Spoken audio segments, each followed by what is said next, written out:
start with my presentation, I would actually like to thank IWCS and WWDF for providing the opportunity to undertake this research being presented here, which is about the case of Sindh's historic Havelis, in particular focusing on the variety of woodwork that has been applied on the for the fenestration of these facades of these buildings. Just very briefly on the background of Sindh and its context. The region of Sindh in Pakistan, due to its strategic geographic location, has historically remained a gateway to foreign influences, yet holds a profound identity of its own, distinguishing it from other socio-cultural, linguistic and ethnographic groups of subcontinent.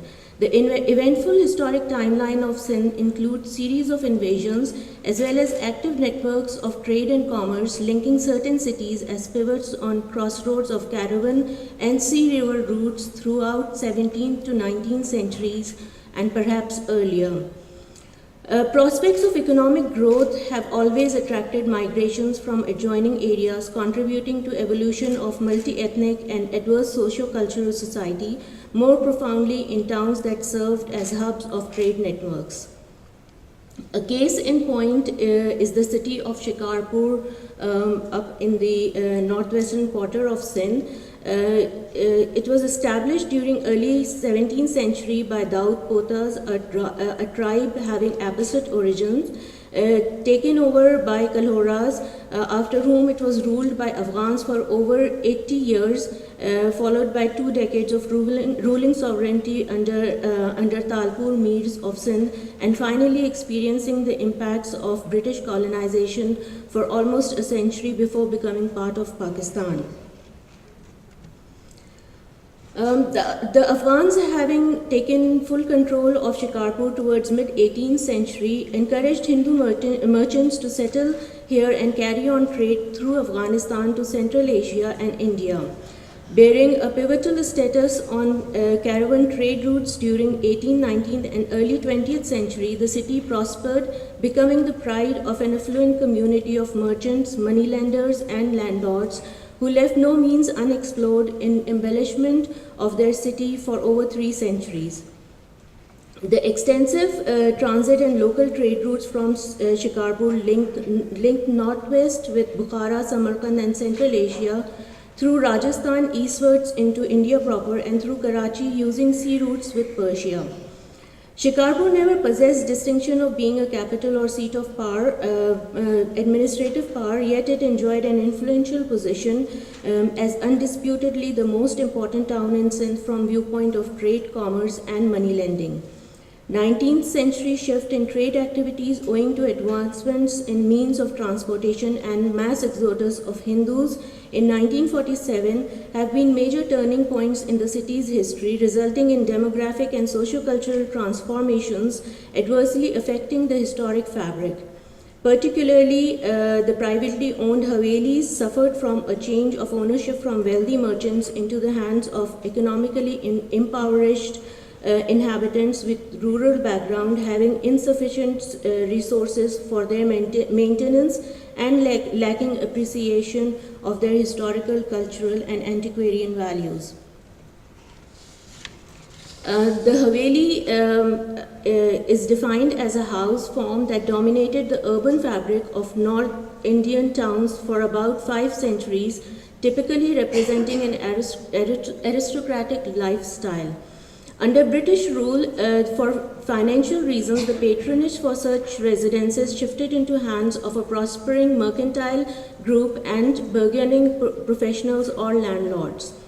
Last decades of 19th century saw the transformation of Haveli tradition as strong colonial influences instigated an interpenetration of identities between Haveli and Bangalore, evolving a hybrid residential architecture integrating within its envelope the ethos of a traditional lifestyle, at the same time incorporating advancements of a colonized society. Historic residences of Shikarpur can be categorized as these transformed versions of Havelis. It would, however, not be justified to label these as just colonial hybrids because they also represent inter-regional influences brought back by the traveling merchants of Shikarpur from regions of Persia, Afghanistan, Central Asia, and India. Oral traditions on city's foundation establish it being built after clearing a stretch of contentious forest, and that's how the city gets its name Shikarpur, which literally means hunting grounds. This leads to a hypothetical presumption that being a forested area, construction timber was locally available in ample quantities. Supportive evidences from early constructions show substantial use of timber both for its structural elements and for decorative detailing. However, the quality and craftsmanship is of basic standards, reflecting on local timber being inferior to that used in later period constructions. Last few decades of 19th century were perhaps a benchmark to evolution of timber architecture in Sindh due to colonial period developments in forestry and timber trade.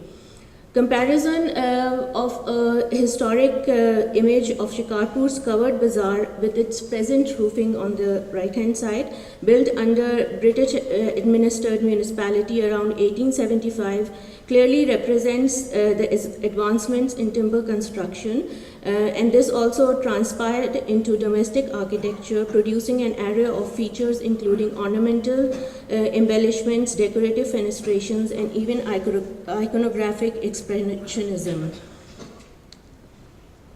The most fascinating revelations on socio-cultural, religious, or even political aspects of Shikarpur's original community is through iconography adorning historic facades, particularly observed on tympanum of entrance doorways, on exposed strut ends and brackets supporting upper floor cantilever or balconies. An interesting array of patterns, compositions, and techniques endorses the diverse multicultural, ethnic, and religious orientations reflecting upon symbiotic coexistence, balanced by a harmonized intercultural tolerance, integration, and respect for individual choice. The observed themes or motifs form 5 distinct groups. The first group represents Nanakpanthi tradition, constituted by original disciples of Guru Nanak, the founder of Sikh faith. All panels in this group are based on a singular theme inspired by Janam Sakhis, the birth and life stories of Guru Nanak, showing the trio of Guru Nanak, Bhai Wala, and Bhai Mardana. Around 25 years of Guru Nanak's life were spent traveling to far-off lands, accompanied with these two close companions, Bhai Bala, a Hindu initially appointed by Guru Nanak's father to assist him in trading, and Bhai Mardana, a Muslim belonging to the Marasi tribe of musicians. The carvings show Guru Nanak in the center, always seated cross-legged on the floor over the rug, and on his left sits Bhai Bala, depicted as holding a morpunk used for fanning, whereas on the right sits Bhai Mardana playing the rabab, symbolizing the music accompanied with hymns in Rababi tradition of Shabat Kirtan instituted by Nanak in 15th century. One of the panels shown up there on the corner, it also inscribes the names of these specific figures in the Gurmukhi script, which is now not known in Sindh. Punjab being the center of Sikhism, it is unusual to find their iconography in residential architecture elsewhere. Nevertheless, the census of Bombay mentions Sindh as the only other province having Sikh population, and the presence of Nanakpanthi iconography in Shikarpur endorses this. However, it should not be assumed that these were commissioned by only the Sikhs, as Sindhi Hindus are also known to revere Guru Nanak alongside their other deities. The second group represents Hindu deities, forming 2 subgroups within, respectively corresponding to Vaishnavites or followers of God Vishnu, and Shaivites, the followers of God Shiva. Panels depicting Vaishnavite beliefs show Vishnu's avatar or incarnation as Krishna, the cow herd symbolized as holding a flute.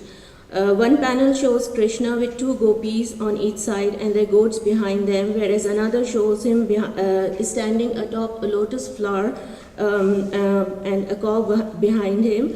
A third panel shows Krishna in a seated position up there, which this particular posture is associated with Vishnu. However, the flute in his hand indicates that it is meant as Krishna. The Shaivite iconography includes a panel depicting Shiva as the householder seated with his wife Shakti in the form of Parvati, right up there at the corner. And the two symbols of Shiva, the trident and the snakes coiled around the neck, are also seen in that panel. This second symbol is used in another panel depicting only Shiva's head with the snakes coiled around his neck. Other panels in this group represent Ganesha, the keeper of threshold, represented with an elephant head and a rotund body, holding in his hands an axe, an elephant nose, and a round cake called mudaka. With the fourth hand, he awards benediction, and one of the panels, the topmost one, also shows a bandicoot, which is a species of a rat, and indicated as the carrier of Ganesha. A rather unusual representation, which is the bottom one down here, is the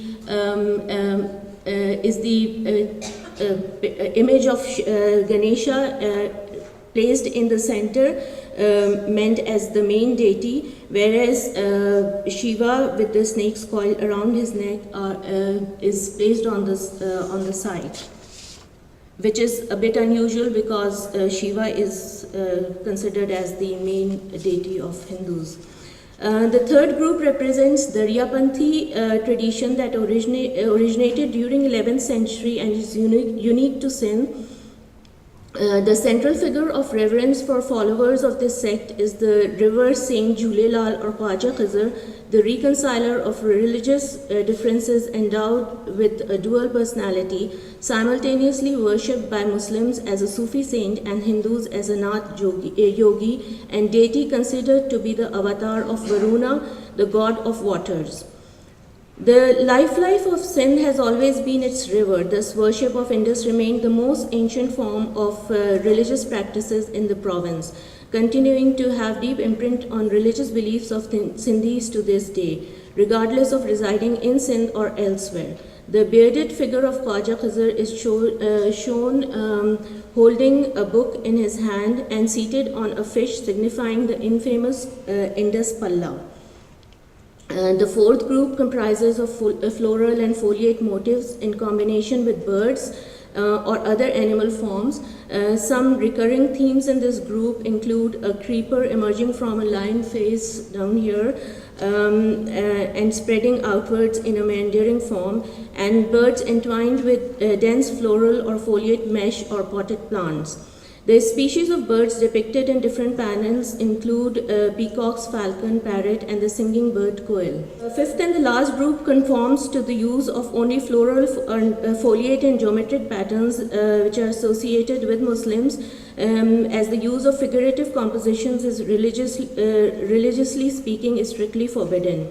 Even though use of calligraphy in Muslim tradition is common, it is surprising not to find any example in Shikarpur, except for this one Arabic inscription. The carvings within this group have a variety of dense patterns inspired with motifs of block printing tradition. Then there are examples following Persian and Afghan carving traditions and those based on more Europeanized design aesthetics. Other than tympanums, brackets are another frequently used prominent feature on building facades displaying extensive use of figurative iconography. Their strikingly visual impact reflects on creativity and imaginative genius of the craftsmen.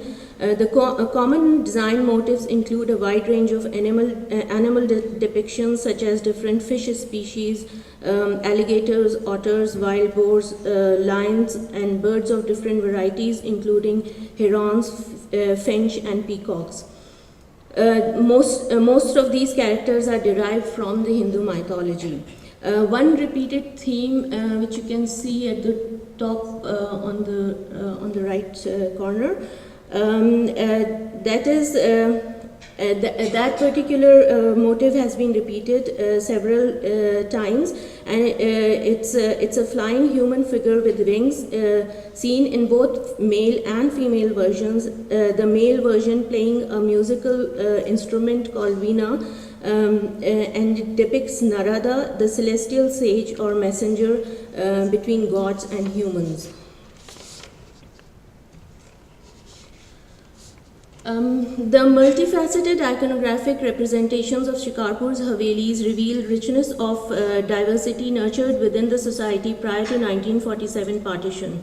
They are not only a statement on socio-economic standing and religious orientation of original occupants, but also the symbol of their political proclamation, as reflected from this interesting example where the traditional form of colonnaded arched spandrels is transformed into a statement of loyalty to the British Crown. A brief chronological study of residences with known construction dates led to identification of the architectural style having most elaborate use of timber as corresponding to Shikarpur's peak time of prosperity, spanning over last 2 decades of 19th century and first half of 20th century. Buildings in this category indicate 2 distinct subgroups that possibly developed in parallel to each other. The first subgroup shows extensive use of timber in fenestration of street-facing or courtyard-facing facades, and second subgroup represents a style distinctly characterized by use of stucco plaster as the primary material for facade decorations and carvings, combined with use of ornate iron grills and lesser yet elaborately decorative woodwork in doors, windows, and other smaller details.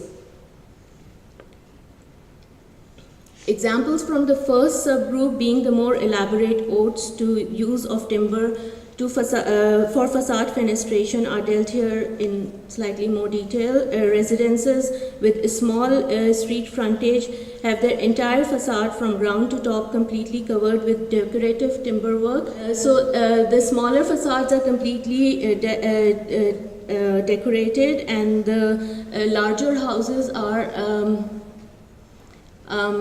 the larger houses have only some certain specific parts where the use of this woodwork is done. The most distinctive feature of this architectural style is the mohari, which is a timber colonnaded arcade at 1 or more levels. When used in upper floors, it often or necessarily makes a colonnaded balcony. So these maharis are basically they were basically what used as a kind of a statement, because timber itself was supposed to be a material which was expensive for that area. It's not, and in this particular slide there is the ornamentation that was done on the ceilings, which probably came from either Persia or Gujarat, because Sindh had direct connections with both of these regions. This slide over here shows a few schematic plans which indicate that the timber work was employed in both ways as a form of aesthetics for the users of the building as well as for those which were outside. And some examples, for instance, that one in the lower row, the first one, that indicates that there were examples where it was actually the outside didn't have any connect with the interior, and it was basically for showing it off to the outsiders only and contributing to the urban fabric of the city. But interiors were always very richly decorated, where again timber was used.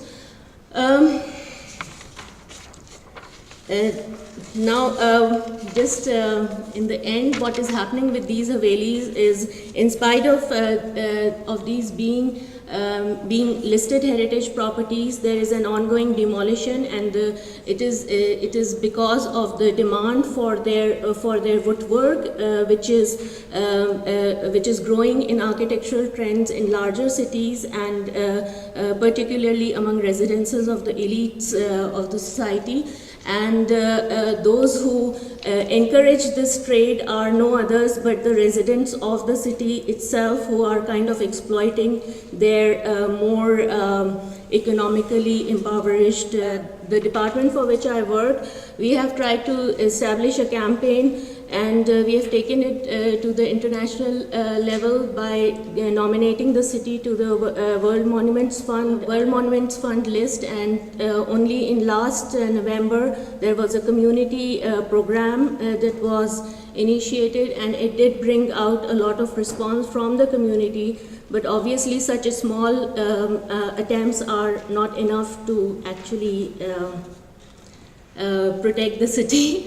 It has to be done in a more profound way with the political will that goes along with it, which unfortunately at present does not exist.